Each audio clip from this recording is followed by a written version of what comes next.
ছাত্ৰীসকল, তোমালোকৰ যিহেতু পৰীক্ষা পালেহি, হ'লেও মই তোমালোকৰ ইকনমিক্সৰ এখন মেজৰ পেপাৰ, আগৰ CBSE এখন পেপাৰ, CBSEৰ এখন 2021ৰ পেপাৰ এখন পাইছোঁ, তোমালোকৰ পেপাৰখনৰ লগত মিল আছে। হ'লেও দুই এটা টপিক চাগে চেঞ্জ হৈছে এতিয়া, আগৰ টপিকৰ মতে কেনেকুৱা ধৰণৰ পেপাৰ আহিছে সেই কুৱেশ্যনখিনিকে তোমালোকক শ্বেয়াৰ কৰিম বুলি মই লৈছোঁ। গতিকে তোমালোকে চাই যাবাচোন, যিহেতু এখন পেপাৰ তোমালোকে চাগে নাই পোৱা। গতিকে এই পেপাৰখনৰ যিখিনি শ্বৰ্ট কুৱেশ্যন আছে, শ্বৰ্ট কুৱেশ্যনখিনি মই এনচাৰখিনিত টিক মাৰ্ক দিয়ে থৈছোঁ। গতিকে সেইকেইটা তোমালোকে চাই যাবা এই উত্তৰখিনি। গতিকে এইখিনি মই পঢ়ি নাযাওঁ, যিকেইটা উত্তৰ টিক মাৰ্ক দিয়া আছে তোমালোকে চাই ল'বা, পঢ়ি গ'লে বহুত সময় লাগে। কিন্তু ইয়াত যিটো দিছে define opportunity set, opportunity set মানে বাজেট ছেট বুলিও কোৱা হয়, তাৰমানে বাজেটৰ যিটো জোঁট। গতিকে বাজেটৰ জোঁট বুলি ক'লে তোমালোকে ক'ব পাৰা যে বাজেটৰ জোঁট হৈছে এনেকুৱা এটা জোঁট যিটো জোঁটত উপভোক্তাজনে নিৰ্দিষ্ট উপাৰ্জনেৰে বা সীমিত উপাৰ্জনেৰে তেওঁ নিজৰ সন্তুষ্টি মানে দুটা দ্ৰব্য উপভোগ কৰিব পাৰে। দুটা দ্ৰব্য উপভোগ কৰাৰ যিটো জোঁট, সেই জোঁটটোকে বাজেট জোঁট বা অপৰচুনিটি জোঁট বুলি কোৱা হয়। সেইটো তেনেকৈ লিখিব পাৰা। ঠিক তেনেকৈ চি প্ৰশ্নটোৰ উত্তৰ ট্ৰু হ'ব, মই পঢ়ি দিয়া নাই আৰু।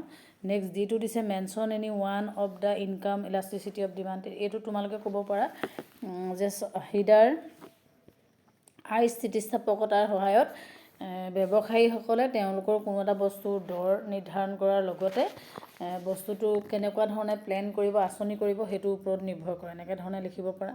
তাৰপিছত গিফেন দ্ৰব্যৰ ক্ষেত্ৰত ছাবষ্টিটিউশ্যন কি হয় সেইটো মই দিয়া আছে অপশ্যনটো, যিটো কুৱেশ্যনৰ উত্তৰ দিয়া আছে মইতো পঢ়ি যোৱা নাই, তোমালোকে চাই ল'বা। তাৰপাছত এইটো দিয়া আছে তোমালোকৰ অপশ্যনটো শ্লোপ ইকুৱেল 0। তাৰপিছত এইচৰ যিটো কুৱেশ্যন আছে, ইয়াৰ উত্তৰটো হ'ব তোমালোকৰ এণ্টাৰপ্ৰেনিয়ৰশ্বিপ অৰ্থাৎ উদ্যোক্তা বুলি লিখিব পাৰা। বাকী এতিয়া মই আগতেও কৈছোঁ যে তোমালোকৰ 80 মাৰ্কছৰ পেপাৰ হ'লে 8টা শ্বৰ্ট কুৱেশ্যন আহিব। গতিকে 8টা শ্বৰ্ট কুৱেশ্যন আছে আৰু কম্পালচৰি এইকেইটা কৰিবই লাগিব। তাৰপিছত শ্বৰ্ট নোট তোমালোকৰ 4টা লিখিবলৈ দিয়া আহিব আৰু এটা বেছিকৈ দিয়া থাকে, 5টা থাকিব। এতিয়া ইয়াত তোমালোকক কি কি দিয়া আছে চোৱা। স্ক'প অফ ইকনমিক্স মানে অৰ্থবিজ্ঞানৰ পৰিসৰ কি, 4 নম্বৰৰ ভিতৰত কিমান লিখিবা সেইটো তোমালোকে চাই ল'বা, কাৰণ কিতাপত পাবাই। আৰু আগৰ ভিডিঅ'টোত মই কিতাপ এখন তোমালোকক দেখাইছিলোঁ, মিনতী গগৈ বৰুৱাৰ কিতাপ এখন দিছিলোঁ। গতিকে সেইখনো চাবা, আৰু যদি বেলেগ কিতাপো আছে কেনেকৈ লিখিব লাগে 4 নম্বৰৰ ভিতৰত লিখিবা। তাৰ পাছতো দিছে markets and competition. Markets and competition মানে হৈছে বজাৰ আৰু প্ৰতিযোগিতা। বজাৰ আৰু প্ৰতিযোগিতাৰ বিষয়ে অলপ লিখিবা থুলমূলকৈ। Choice between leisure and consumption, তাৰমানে তোমাৰ উপভোগ আৰু অৱসৰৰ বিষয়ে বা জিৰণিৰ বিষয়ে লিখিবলৈ আহিব পাৰে। Government policies towards competition, government policy মানে চৰকাৰে কেনেকুৱা ধৰণৰ কম্পিটিশ্যনৰ ওপৰত, প্ৰতিযোগিতাৰ ওপৰত আঁচনি লৈছে তাৰ ওপৰত লিখিব আহিছে। আৰু shift in input demand curve, demand কাৰ্ভডাল কেনেকৈ শ্বিফ্ট হৈছে তাৰ বিষয়ে লিখিবলৈ কৈছে। গতিকে এইবোৰ চিলেবাছৰ ভিতৰৰ কুৱেশ্যন আহিছে, এইবোৰ অলৰেডি তোমালোকে পাইছা বা কলেজত পঢ়াইছেও। গতিকে মই এইবোৰ এনচাৰবোৰ তোমালোকক দি দিয়া নাই, জাষ্ট এনেকুৱা ধৰণৰ কুৱেশ্যন আহিব পাৰে। কিন্তু তোমালোকে ভাবি নল'বা যে এইখন পেপাৰেই পৰীক্ষাত আহিব। গতিকে এনেকুৱা টাইপৰে আহিব, অলপ চাবৰ কাৰণে পঢ়াত সুবিধা হ'ব বুলি মই পেপাৰখন পাই তোমালোকক আকৌ শ্বেয়াৰ কৰি দিছোঁ তোমালোকৰ মাজত। ঠিক তাৰ পাছত আগতে কৈছোঁ যে যিহেতু তোমালোকৰ এটা 5টা ইউনিট আছে, গতিকে 5টা ইউনিটৰ পৰা তোমালোকৰ এটা লং কুৱেশ্যন আহিব। এতিয়া 3A যিটো কুৱেশ্যন আছে সেইটো তোমালোকৰ 1 নম্বৰ ইউনিটটোৰ পৰা আহিছে। ইয়াত দিছে positive economics is derive into descriptive economics and economic theory, elaborate the statement. সেইটো 5 মাৰ্কছ দিয়া আছে। তাৰমানে যিটো আমাৰ যোগাত্মক অৰ্থনীতিক, ডেছক্ৰিপটিভ ইকনমিক্স আৰু তোমাৰ কি কৈছে ইকনমিক থিয়ৰী, অৰ্থনৈতিক থিয়ৰীলৈ ভাগ কৰিছে, সেইটো উল্লেখ কৰি দিব লাগে এটা ষ্টেটমেণ্ট। তাৰপিছত দিছে what is the basic problem of an economy, ইকনমিৰ প্ৰধান প্ৰব্লেমসমূহ কি কি, সমস্যাসমূহ কি কি। Why do does problem arise, কি কাৰণে এৰাইজ হয়। Do all kind of economics rich and poor, develop and under develop face the same basic problem discuss. গতিকে এই গোটেই কথাখিনি তোমালোকক লিখিবলৈ আহিব পাৰে, কি প্ৰব্লেম ফেচ কৰে। গতিকে তোমালোকৰ কিতাপত পাবাই যে যিহেতু মেইনলি কেইটামান সমস্যা পায়, কেনেকুৱা দ্ৰব্য বা সেৱা উৎপাদন কৰিব লাগে, কিমান পৰিমাণত উৎপাদন কৰিব লাগে, what and how much goods and services to be produce, কেনেকৈ উৎপাদন কৰিব লাগে, হাউ টু বি প্ৰডিউচ, কাৰ বাবে উৎপাদন কৰিব লাগে, for whom to be produce, কোনে উৎপাদনৰ সিদ্ধান্ত ল'ব, who will take the decision to produce, কেনেকৈ বিতৰণ কৰিব লাগে, হাউ টু বি ডিষ্ট্ৰিবিউট, এনেকৈ লিখিব লাগিব। আৰু তোমালোকক মাৰ্কছবোৰ ভাগ কৰি দিছে প্ৰতিটো।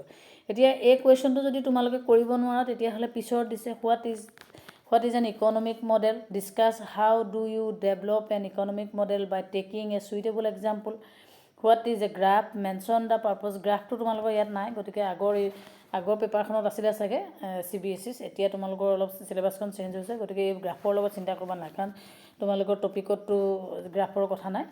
গতিকে এটা কথা মনত ৰাখিবা যে যিটো লং কুৱেশ্যন আহিব এটা ইউনিটৰ, সেই একেটা ইউনিটৰ পৰা আন এটা লং কুৱেশ্যন তোমালোকক কৰি দিব। গতিকে কেইবাটাও কুৱেশ্যন দিছে ইয়াত দেখিছাই, যে অৰ্থনৈতিক আৰ্হি কাক বোলে, অৰ্থনৈতিক আৰ্হি কেনেকৈ আমি উন্নতি কৰিব পাৰিম তাৰ বিষয়ে এটা উদাহৰণত বহলাই লিখা, এনেকুৱা ধৰণৰ কুৱেশ্যনবোৰ আহিব।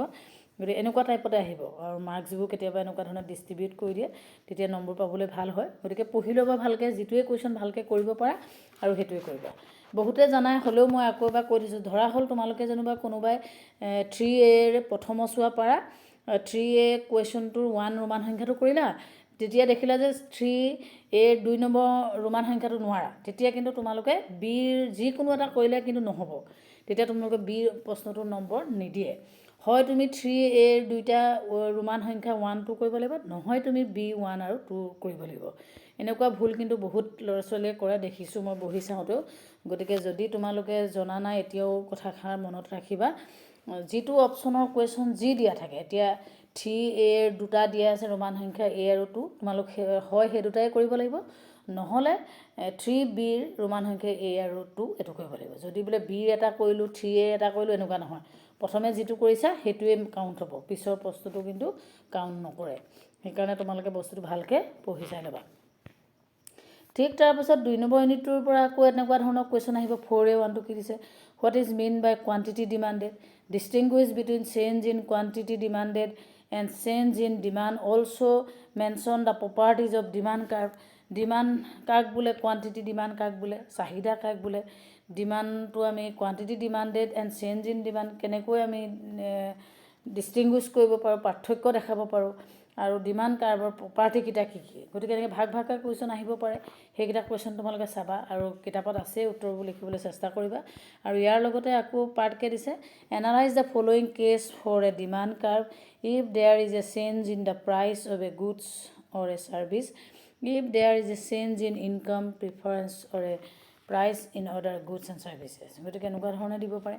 বা এই কুৱেশ্যনটো যদি নোৱাৰা, বি তেনেকৈ দিছে, explain why a situation of excess demand will result in an increase in market, define elasticity of demand, explain why a good with positive price elasticity of demand must violate the law of demand, briefly discuss the concept of dead weight loss. গতিকে এই গোটেই কথাখিনি তোমালোকে মিলাই চাবা। চিলেবাছৰ ভিতৰত কিছুমান topic কিন্তু পৰিছে, কিছুমান টপিক নাই পৰা। যিবোৰ টপিক নাই পৰা সেইবোৰ তোমালোকে পঢ়িব নালাগে। যিবোৰ টপিক আমাৰ এতিয়া নতুন 4 year চিলেবাছৰখনৰ মতে পৰিছে, NEPৰ মতে, তাৰ মতে কৰিবলৈ চাবা। কোনোবা এটা বস্তুটো তোমালোকৰ চেঞ্জ হৈছে, গতিকে এনেকৈ ধৰণে কৰিবলৈ চাবা। ঠিক 3 নম্বৰ ইউনিটটোৰ পৰা এনেকুৱা ধৰণৰ আহিব পাৰে, mention the basic decision that every household must take, also' discuss the factors influencing the quantity of given goods and services demanded by a single household, discuss the concept of budget constraint with the help of an example. গতিকে এইখিনি তোমালোকৰ বাজেটৰ এষাৰ কথা আহে, বাজেটৰ ওপৰত আহিব কুৱেশ্যনখিনি, তেনেকৈ ধৰণে আহিব পাৰে। নহ'লে ইয়াৰো আকৌ এটা ৱৰ্ড দিছে, তোমালোকে চোৱা, সেই ৱৰ্ডটো কি দিছে, 5B। What is consumer preference, consumer preference কাক বুলি কোৱা হয়, discuss assumption about the consumer preference, define indifference curve, discuss briefly the properties of an indifference curve. Indifference curve মানে নিৰপেক্ষ ৰেখা কাক বোলে, নিৰপেক্ষ ৰেখাৰ প্ৰধান বৈশিষ্ট্যসমূহ কি কি লিখা। গতিকে এনেকুৱা ধৰণে কুৱেশ্যন আহিব। গতিকে প্ৰশ্নটো পটককৈ নকৰিবা, পেপাৰখন ভালকৈ চাই ল'বা, যিটোৱে কুৱেশ্যন কৰিব পাৰা যিকেইটাই সেইকেইটাই কৰিবা। খালি মই আকৌ ৰিপিট কৰিছোঁ, যদি কুৱেশ্যন যিটো অপশ্যনৰ বি যদি কৰিবলৈ বিচাৰা, বি কুৱেশ্যন ৰোমান সংখ্যা 1 2 কৰিবা, আৰু যদি এ কৰিবলৈ বিচাৰে A 1 2 কৰিলে, কিন্তু বি এডোখৰ কৰিলে তোমালোকে কিন্তু মাৰ্কছ নাপাবা, এটাই মাৰ্কছ পাবা, দুইটা প্ৰশ্নৰ উত্তৰ মাৰ্কছ নাপাবা। ঠিক তেনেধৰণে 6A দিছে, explain with the example of economics and dish economic of scale, how do economics and Diseconomics of scale determine the shape of LAC. গতিকে দিছে যে মিতব্যয়তা আৰু অমিতব্যয়তা কাক বোলে বুজাই লিখা declining marginal product implies the marginal cost will eventually rise with the output with the help of statement diagram next ইয়াৰ লগত অৰ দিছে what is monopoly how does the existence of a closed substitute affect the monopoly power what does the source of monopoly power write a brief note on the government policies towards competition গতিকে monopoly কাক বোলে একচেটিয়া বজাৰ কাক বোলে একচেটিয়া বজাৰ ৰক্ষা কৰিবৰ কাৰণে কেনেকুৱা ধৰণৰ ব্যৱস্থা ল'ব লাগে আৰু মনোপলিৰ সোৰ্চবোৰ কি কি উৎসবোৰ কি কি তাৰ বিষয়ে আহিব পাৰে বা নহ'লে গভৰ্ণমেণ্টে কি কি প্ৰতিযোগিতাৰ বাবে কি কি আঁচনি হাতত লৈছে পলিচি লৈছে সেইখিনি কথা আহিব পাৰে ঠিক তেনেকৈ ধৰণে সেই তোমালোকৰ নেক্সট লাষ্টৰ যিটো ইউনিট লাষ্টৰ ইউনিটটোৰ পৰা এনেকুৱা ধৰণৰ আহিব পাৰে যে explain the following concept using suitable diagram for example